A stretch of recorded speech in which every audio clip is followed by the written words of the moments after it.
français est une langue familiale, en quelque sorte. C'est-à-dire qu'un mot n'est jamais isolé, il fait partie d'un ensemble. Par le biais de dérivés, de conjugaisons, de déclinaisons, de préfixes, de suffixes, etc. Tout ça fait un ensemble qui crée une variété de significations qu'il faut apprendre à maîtriser. Ce sont autant de signifiants très proches, mais qui en même temps n'ont pas exactement le même sens. Plus exactement qui ont le même sens, mais pas tout à fait la même portée.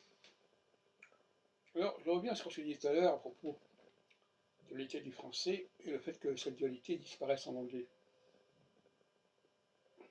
Tout ce que l'anglais invente est déjà en français. Si je prends le mot possible, eh bien possible existe en anglais et en français. Mais l'anglais prononce possible, nous avons aussi en français possibilité. Donc nous aussi, nous sommes capables de produire comme ça des formes un peu différentes.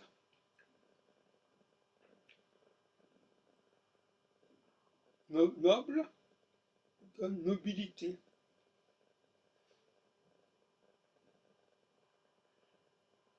Et donc, nous avons là un grand nombre de cas de ce genre. Par exemple, le sang. Saigner, par exemple, saigner va donner sanguin. C'est-à-dire le GN devient un NG. Sanguin qui fait penser d'ailleurs à sing, chanter.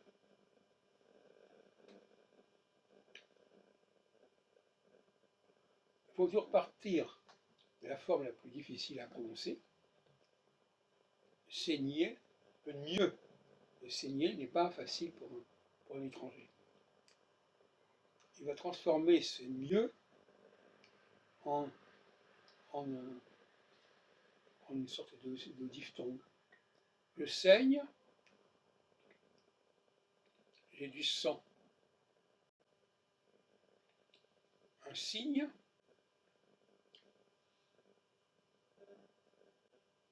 on va donner en anglais a sign.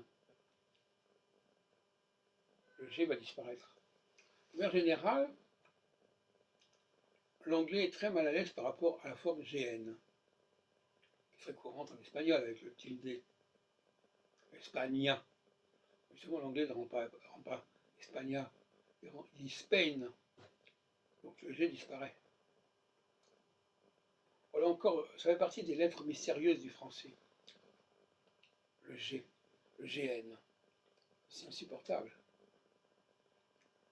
Mais en même temps, l'anglais va pouvoir prononcer ignorance en disant ignorance. Ignorance.